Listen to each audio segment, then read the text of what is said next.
All right, guys. Uh, Good to see you again. Last time we'll have to do this year. Third and final exam. Looking forward to it. If you're ready to go, we're gonna hop in the first question. You want to say It your name? is.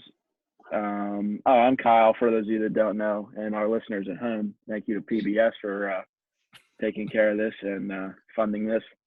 But the first question is going to be a bit of a long one. We have the initial preface of the question, and then we have about 4 or 5 parts to it. So we'll take it just part by part, start with part A, and we'll go ahead and start that now. So question one. Throughout this third portion of the semester, we have been reading and talking about a conversation between atheism, nihilism, and Christianity/Catholicism, especially with regards to the moral foundations of the role of the state within pluralistic society.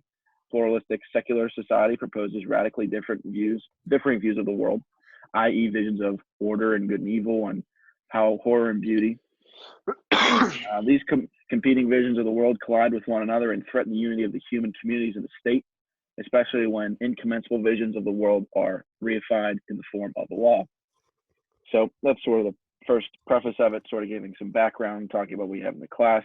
Then we go to part A, explain the importance or unimportance of faith and reason, as the class describes epistles and logos, and negotiating the radical differences of worldviews in a pluralistic society. So I think basically what this question is asking us is how do we see sort of from our, since we all are Americans, we have that background of being United States citizens, how do we look at that from the perspective of a separation of church and state?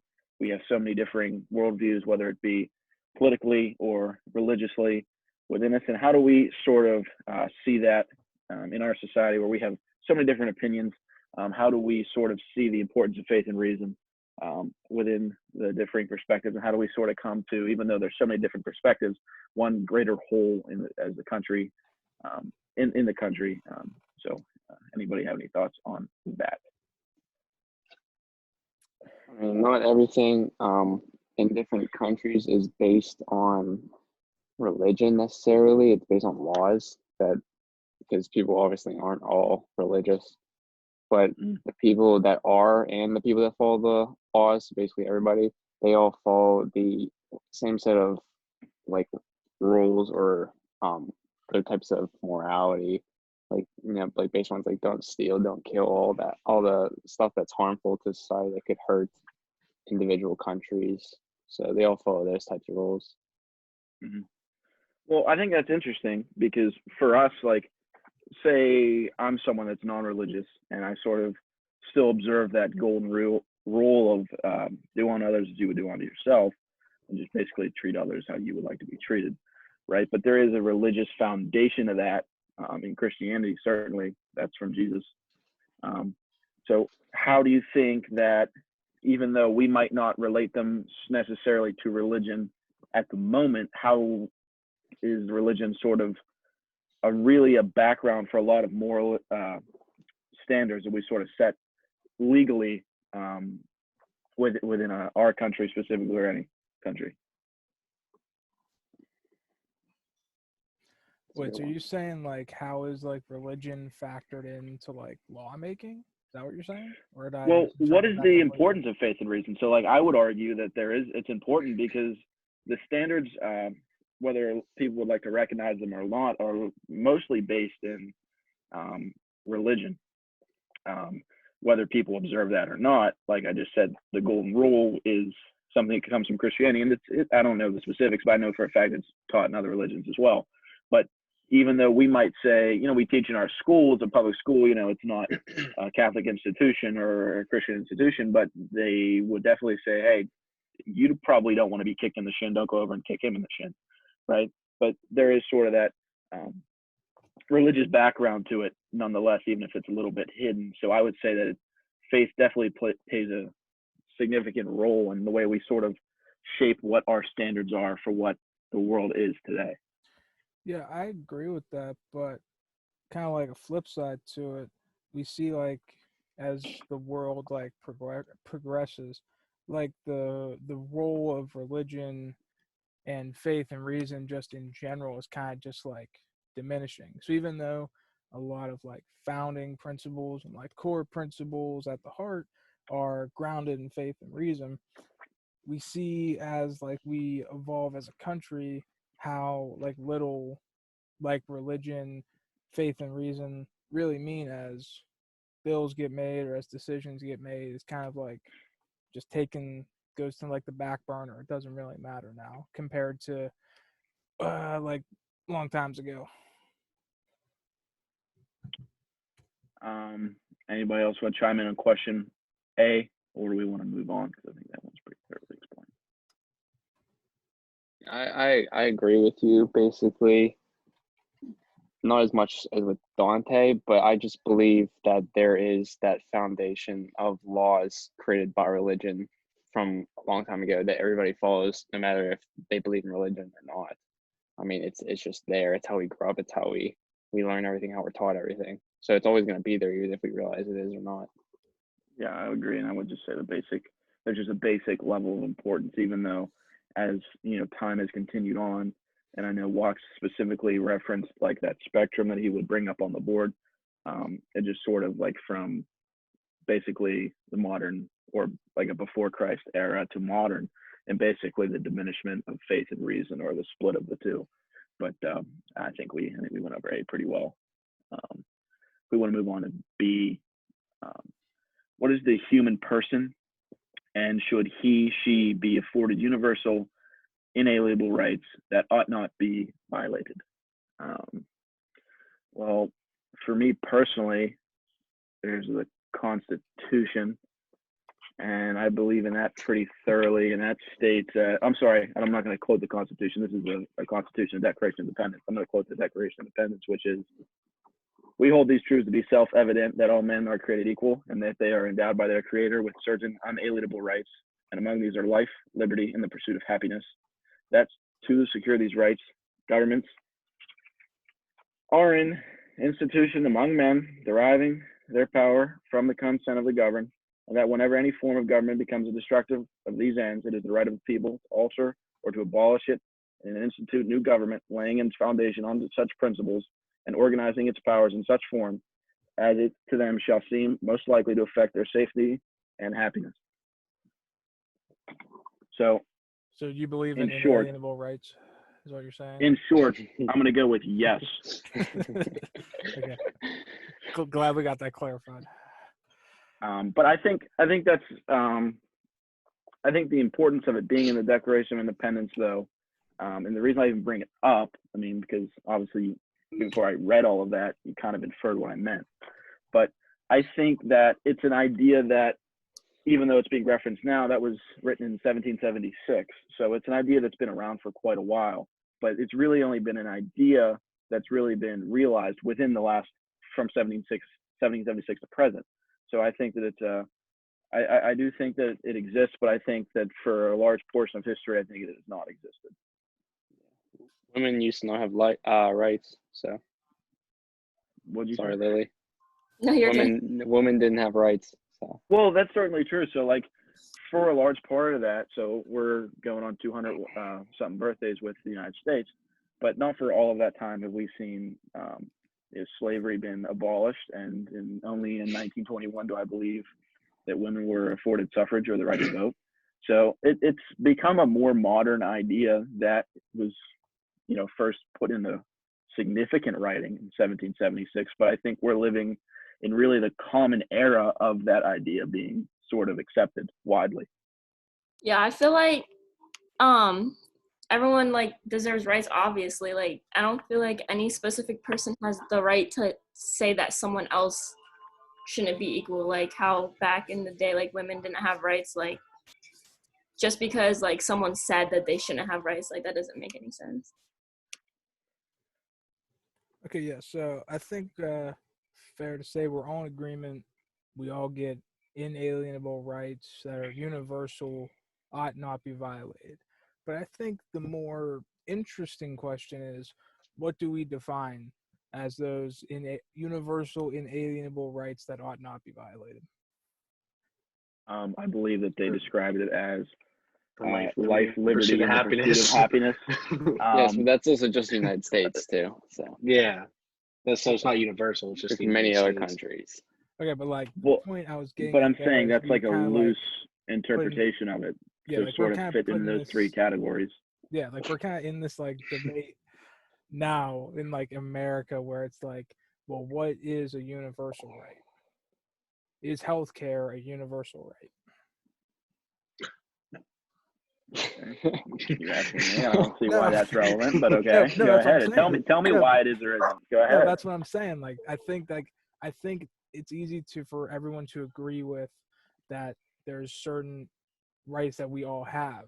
But I think we then move into this new debate, which is okay, what do we guarantee our citizens in a society? Do we guarantee them free college? Is it an inalienable right that ought not to be violated for everyone to have health care? That's what I'm getting at here. It's just like, how do we do we interpret the words that were in the declaration that you so elegantly quoted before the same now as they did back then, is what I'm getting at here.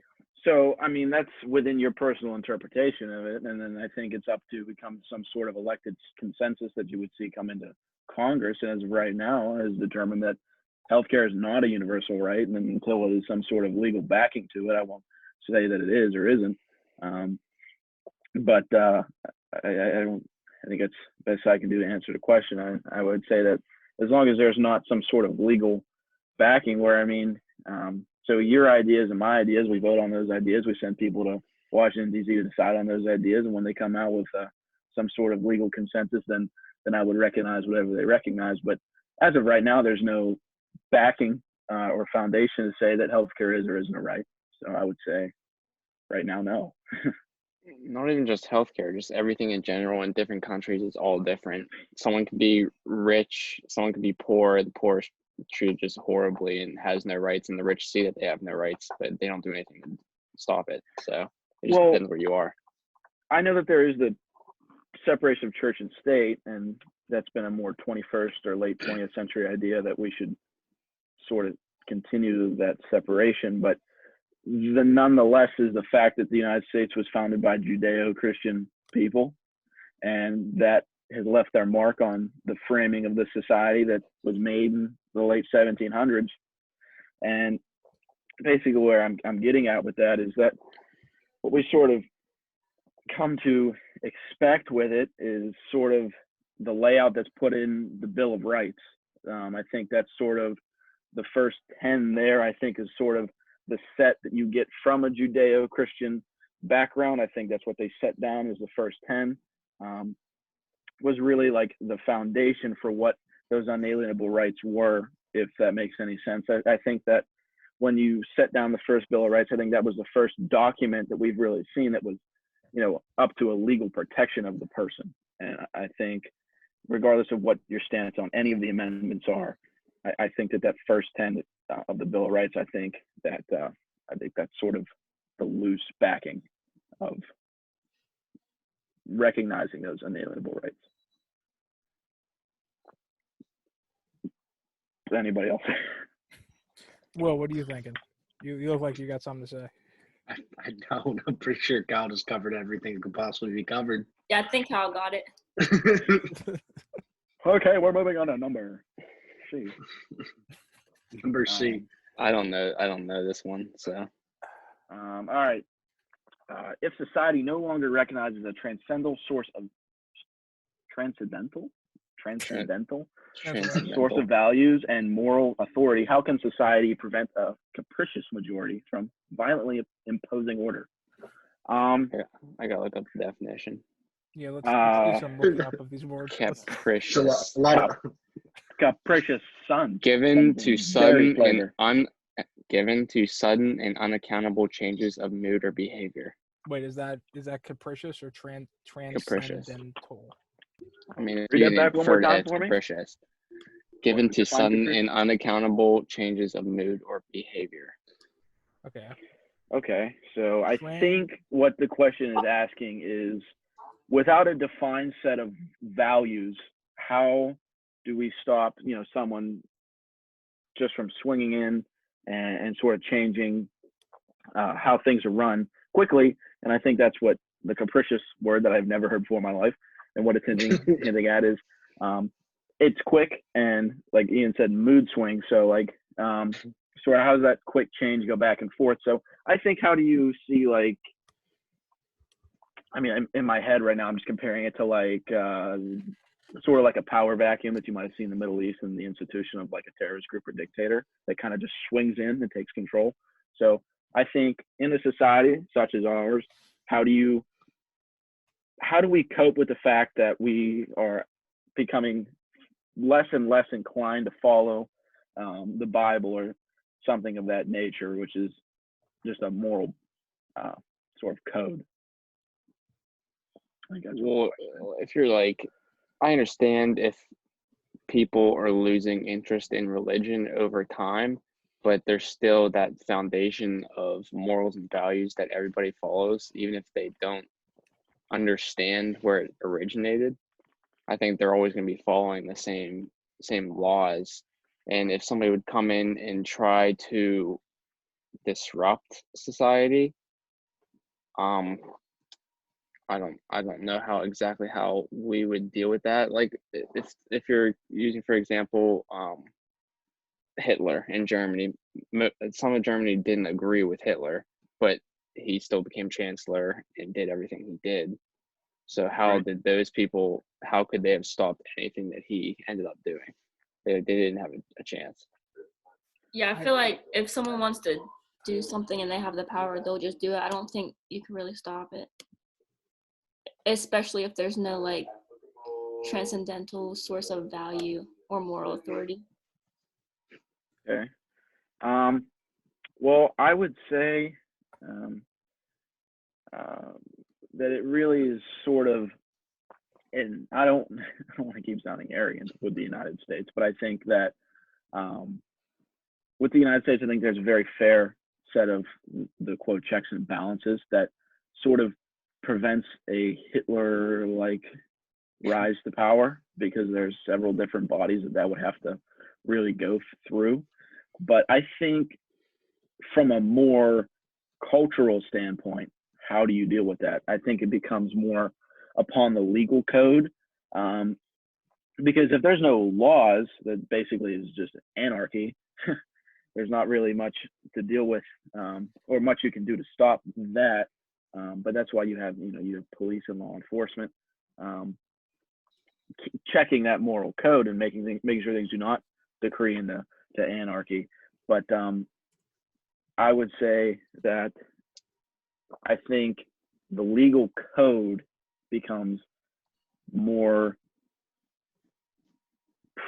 relevant, but at the same time, we talk more on a set of moral values. So how do you can't police like maybe like loose morals, like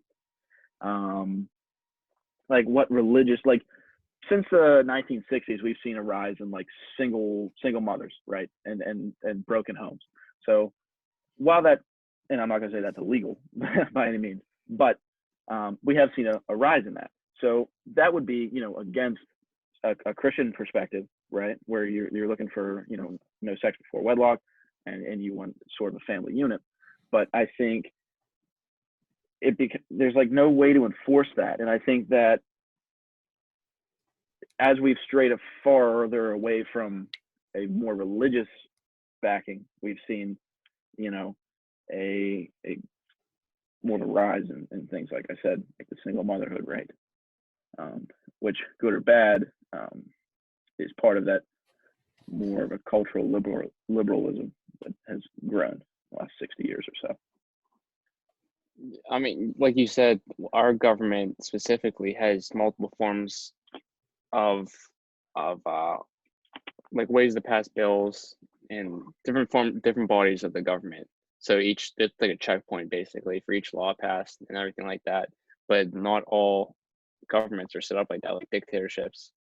How would somebody, even if they were higher ranked in the government, possibly try to disrupt the dictator's something he would make, like a law or anything like that? like that he doesn't have a chance to do it if it's a dictatorship.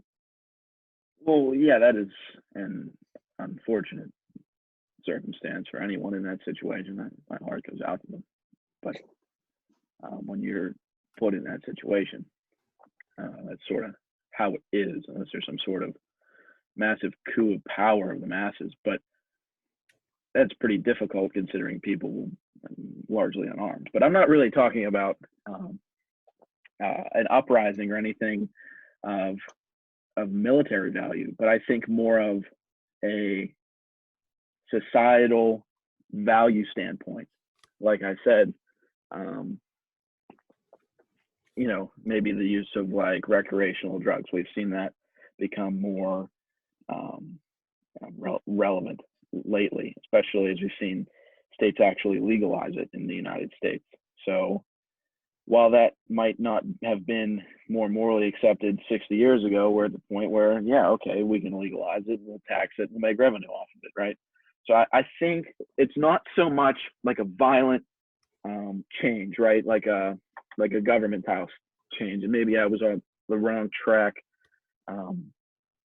bringing up like the power vacuum example like I did, but I think it's more of just something, the mindset and the attitude of a society as opposed to who's running the society from a governmental perspective. Because I think there's a lot of things that you can't police. There's ideas and things that become more commonly accepted that aren't within the X's and O's of legality. So that's sort of where I think the question's going. And I think things have become so liberalized, and I don't mean that like a political sense, but more liberal, like in the most literal liberal sense of the word. And that's sort of where I stand on it. So I think, how do you prevent that, like a sweeping change within more of the mindsets as opposed to politically? You can that make prevent sense? that change from keeping these like moral standards. So even though like we've moved away in just like everyday life from faith and reason, like you guys said before, these like religious faith and reason value, moralistic values, they're still at the heart of everything we do. So the main thing is that in order to prevent a capricious majority, the point is you keep those values, you keep those ideas, because ideas is what makes us. Because if you stop ideas, which would be pretty impressive, if you could stop people from having ideas. Kim Jong-un's working on it already. So what they Is he would, alive or what's going on? I think we've confirmed he is still somehow still- alive. he's still alive, I still was fat of as the hell. opinion he was in a vegetative state, but what I I think it thought. looks like he might be in his lair with his female legions. You would think he would have lost weight because that dude's still fat as hell. I digress. So the point is here, like you gotta keep ideas, keep the values, because with moralistic values, with ideas, you have this sense of, even though we all disagree on everything, you at least have this thing that's common amongst you, that you believe in values, that even if you're not really a religious person, you still have these values, and those values are rooted in, get this, faith and reason, religion. So we all have that common thing, and that's how you stop the capricious majority from imposing violent order. I mean, So go ahead.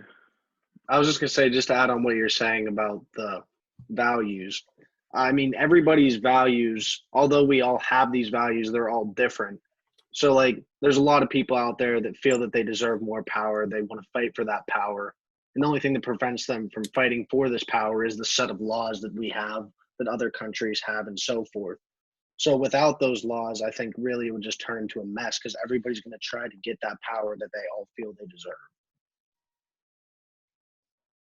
And that's how Hitler became dictator. Exactly.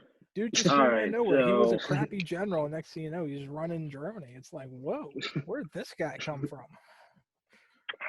all right. Good work there on question C, Lentilman. We're gonna move on to D.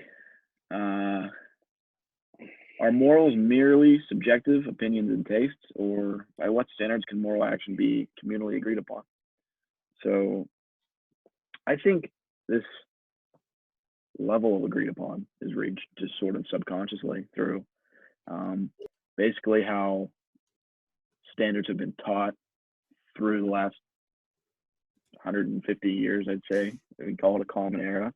And we've obviously seen a lot of change within that common era.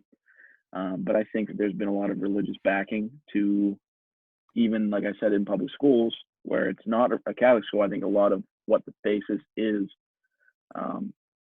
in a lot of the values that were more agreed upon religiously, and then have sort of become less religiously labeled, but are still nonetheless being taught. Yeah, I would say they're probably more subjective, like opinions and tastes, than like communally agreed upon standards. So right now I just did a quick Google search, example of agreed morals. So the first things that pops up: always tell the truth, do not destroy property, have courage, keep promises, don't cheat, don't judge, treat others as you want to be treated. So when we look at those, like even though those seem like okay, like those are things everyone in theory, you would think everyone would agree on that. But I think it's true that it comes down to the person. Yeah. Because when you look at it, let's see here. Always tell the truth. Strongly disagree. Like there's times you can't tell the truth, man. Did you just say you disagree? Strongly disagree. You can't tell the truth on everything. You really can't. So it's No just white lie never hurts anybody. Exactly. Sometimes it makes it all better, you know? Exactly. That's my Yeah, but point. in general, it's like that's like a common thing. Everyone wants to be like. Of course, that's a common thing, but there's always going to be those people that are like, yeah, you don't need to tell the truth. And that's where we differ in moralistic values. Even though communally it should be agreed upon, there's going to be those people that say, oh, you don't need to tell the truth. You don't need to treat others the way you need to be treated. So realistically, it is subjective. It's Yeah. completely subjective, I think. I think it's Yeah, I completely agree. Completely. well, Completely.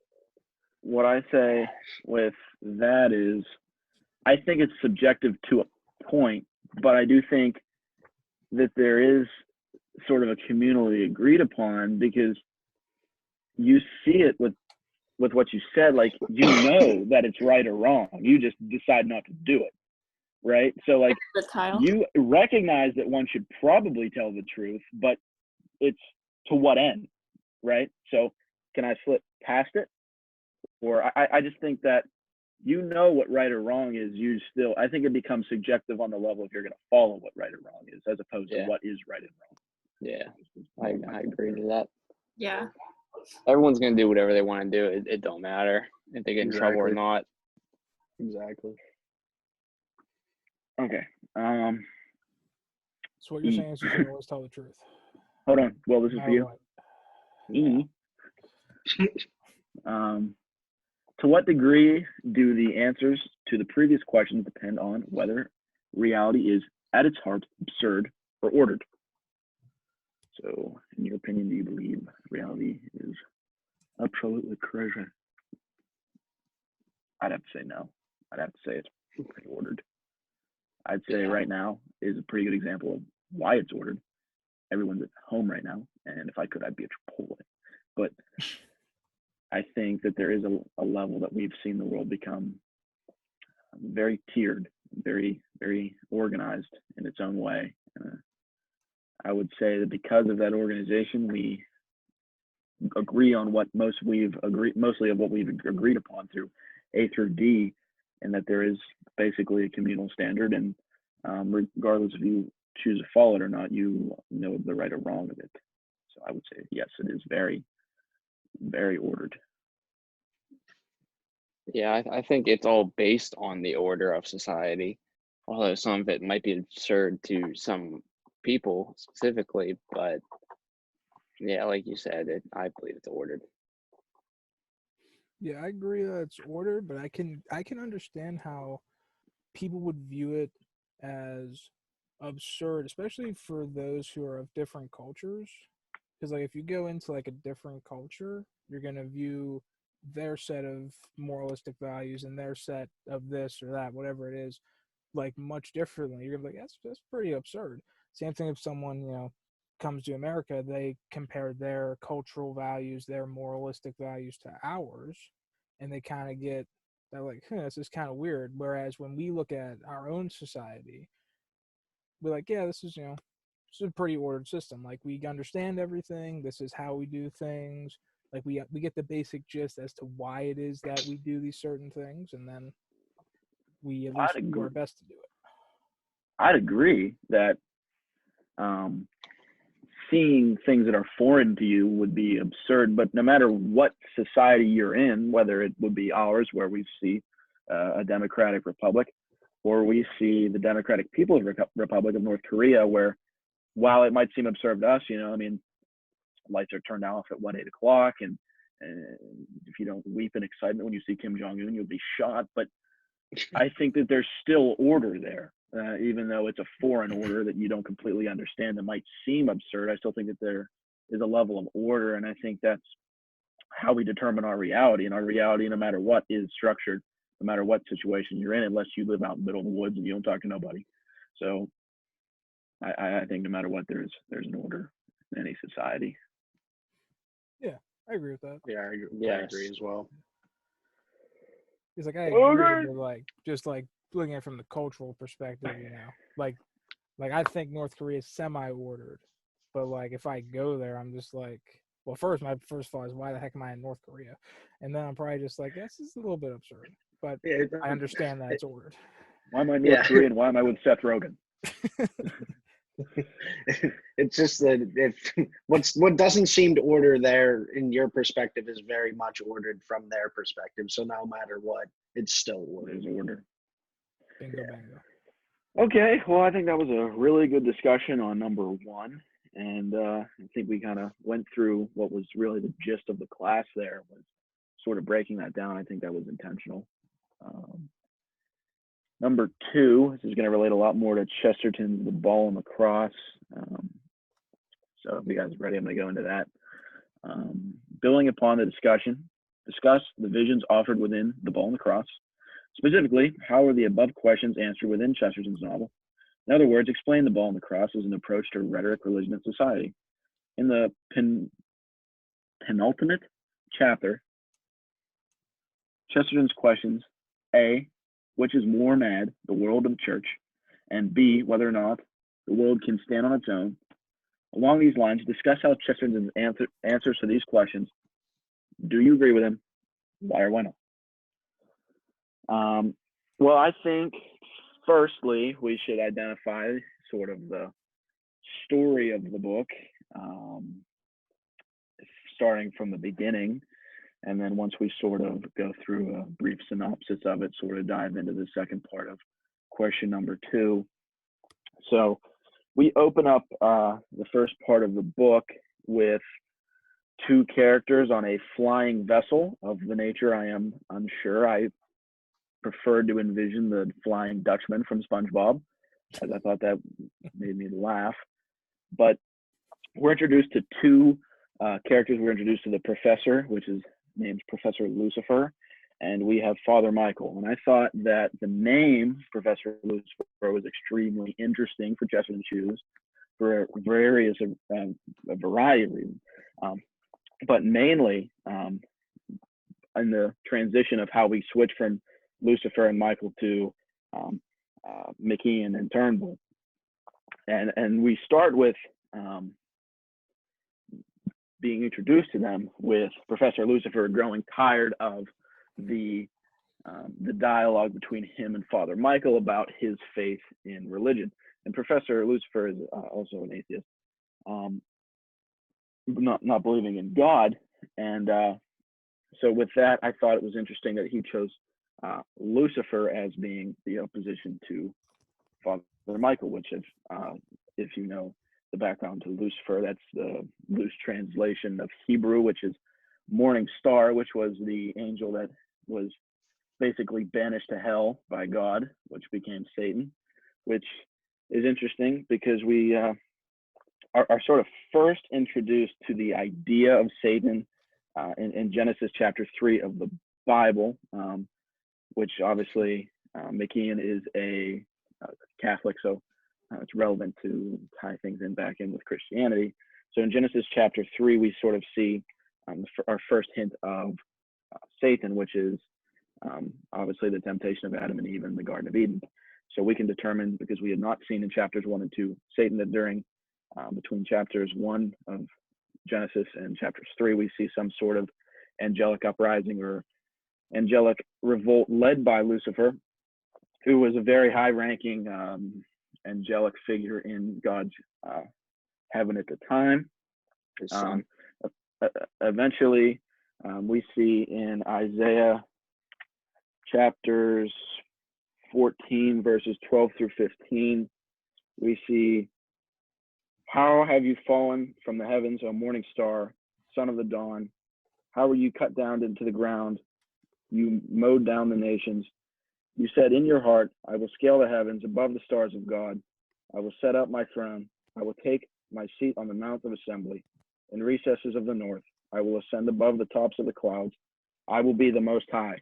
Yet down to the nether world you go, the recesses of the pit," which is basically God sending down Lucifer and becoming Satan, which I thought was interesting, sort of that idea of sending Lucifer down to hell, as in we see Professor Lucifer send Father Michael down to earth from the flying vessel. Thought that was interesting and sort of ironic.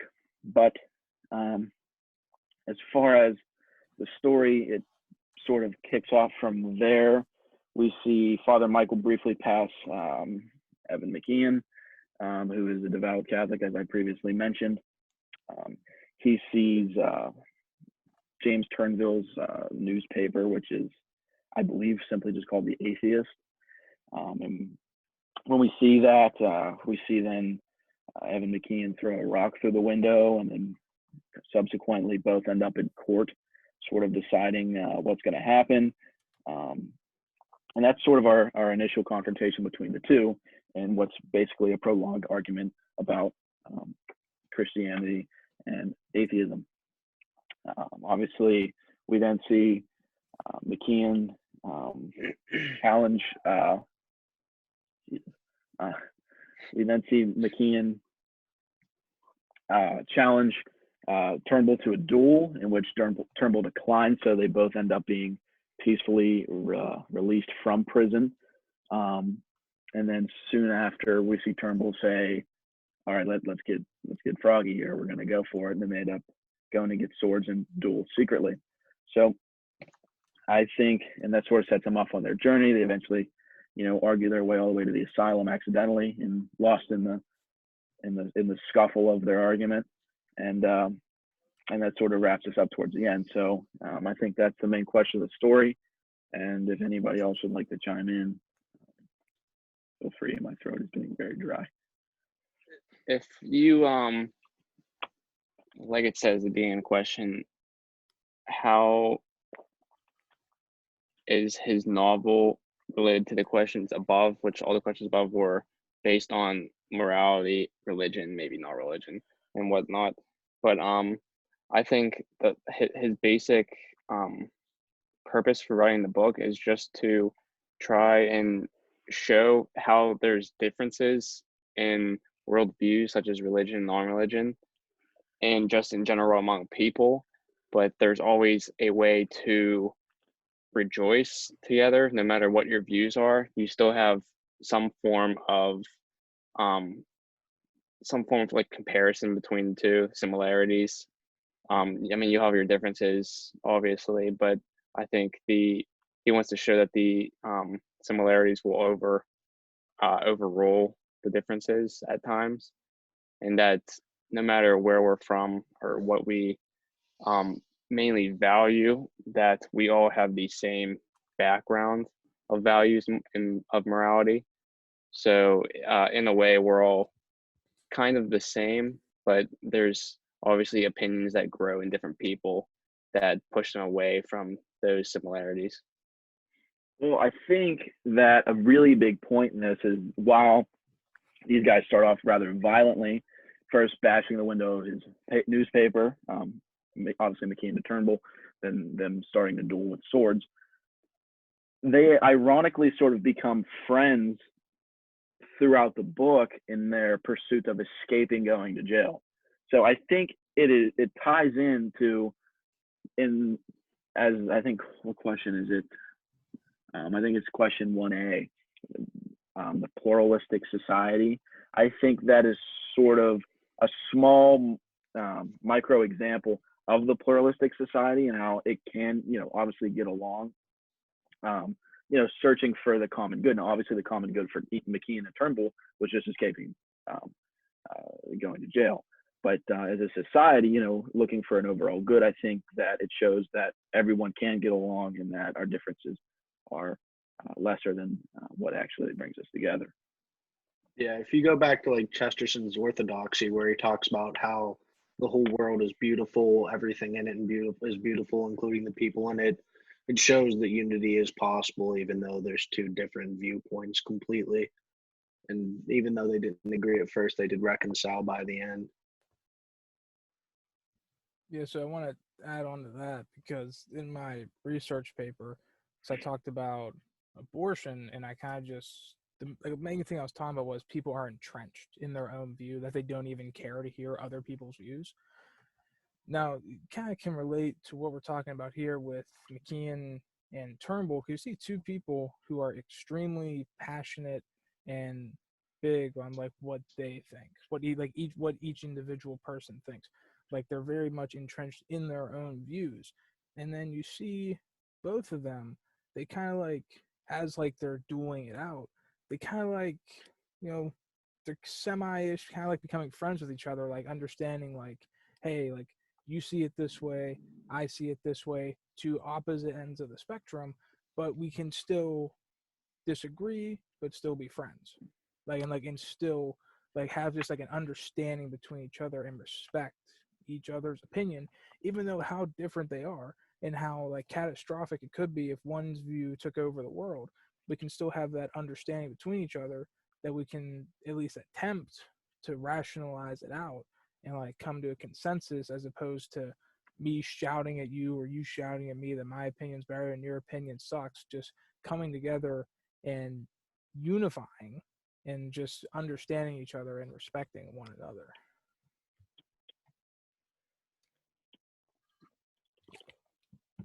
Hold on. There's a quote by William Blake that I think is relevant to the situation. And throughout all eternity, I forgive you, and you forgive me. As our dear Redeemer said, this is the wine and this is the bread. So I think that even though things sort of start violently, they do obviously find their way to being on the same page in their pursuit of not going to jail, and they end up becoming friends sort of throughout the book. But like I said, I think it speaks to the pluralistic society, many viewpoints within that society, and how it can be harnessed for the greater good, no matter what motivates people, rather whether it be your God or religion, or your pursuit of science, and or just simply the pursuit of yourself, as long as it's within the better good of the society, as opposed to being a detriment to that society.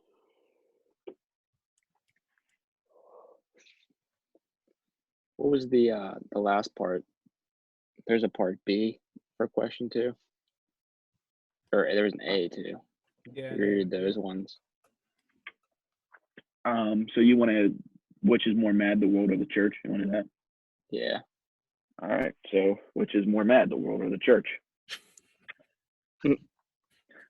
I would have to side on the side of the world. I think the church represents a sense of order, regardless of if you agree with it or not. I think that, but I guess if you disagree with it, it is absurd in the sense that why should I listen to you? So what are your thoughts on it? I mean, it just depends how you look at it. I mean, in my opinion, I would say that the world is more absurd, but from someone that is an atheist, they would say, why should I listen to you? I don't care. Well, I'm not an atheist, but I know stuff that the churches went through for the past couple hundred years is not necessarily sane. Would you care to elaborate on that? Um, just religious wars in general. Okay. They went to war without a religion just to assert dominance, take over new lands, stuff like that. Then To the war spread their between religion. science and religion too. Referred to the crusade. That, yeah, I couldn't think of the word. Mm-hmm. Okay. I think it's fair. It's absurd. Certainly some standpoints, certainly from a peaceful one. But I mean, if you don't look just through a Christian lens, I mean, I think that even though we're supposed to be sticking to the church here, as opposed to another religion, but specifically staying with Catholicism, I obviously would agree that it is more sane than not, and that the world is mad. But if you are not within the constructs of that church, I would say that following that moralistic code is a bit absurd. But I mean, sort of my point on it. I think I've said it twice now. So I mean, they're both mad. They're both mad. Let's agree to that. I think the interesting part of the question, it says, so which is more mad, the world or the church? And then B, whether or not the world can stand on its own. So I guess I kind of like think that part's kind of interesting. That's saying, can the world can the world stand on its own without religion? It's a good question. So I'm happy to answer it. I would say that no, can't stand on its own without religion, because when you look throughout the world, there's a ton of religions everywhere. Like I would say at least bare minimum, at least 50 religions, bare minimum. There's a ton of religions out there. So these religions in each region have their own significance. And then if you look throughout time, the significance of religion, even if you disagree with it, don't care about it, mute on it, whatever. The point is, like, could the world stand without religion? Not really, because these religions, they support societies, they hold up societies. And if you don't hold up societies, then you can't hold up the world. Well, that's what we talked about in the earlier questions about how all of society's laws are based on morality from religion. So, I mean, it depends how you look at it, because if you take away religion now, there's still going to be the same set of rules. But also, you can infer that the laws would still come about later on in society, even without religion, because it's just that the basic morality you're born with. So in a way, it could stand on its own, but then I don't know. It's at the same time it can't. I don't know how to explain it, but I would have to say I'm probably in the can't column. I'd say that because of the moral foundations that, even though we're straying away from quicker and quicker as we kind of go on, there still is that moral basis that I think we've seen a lot of legal standing. So I think without it, would we have come to that on our own? I don't know. I mean, there's like the suggestion that there's like the eye for eye, which is Hammurabi's code, I think, which is sort of a crude form of law and order. You know, if I cut off Dante's ear, legally speaking, I owe him an ear, so he can take mine. But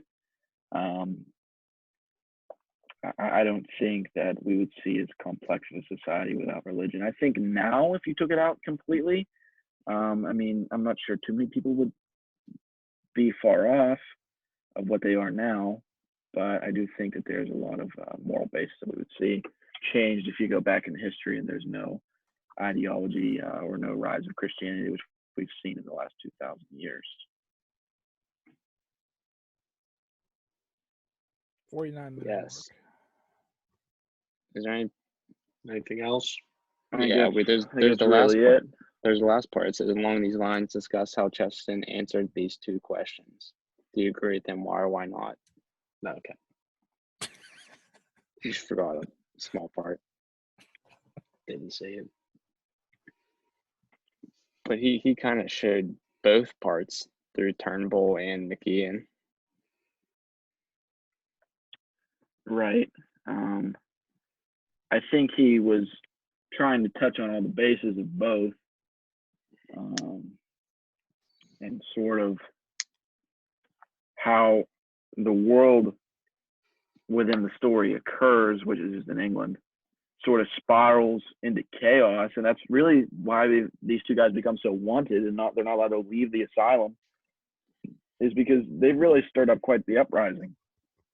And because of that, I think that you kind of lose that sense of law and order, kind of fall into anarchy when you kind of break into questioning more of a religious standpoint. Because I think that you have a lot of people that are on the McKeon side of the spectrum that are unwilling to budge.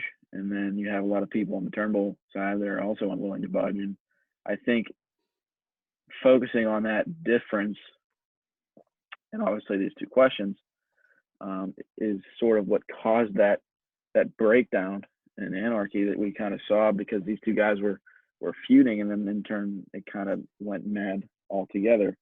So I think basically, I think that you need the religion. I think just because I think it's more of a sense of a higher duty as opposed to anything like MTD or anything like that. I think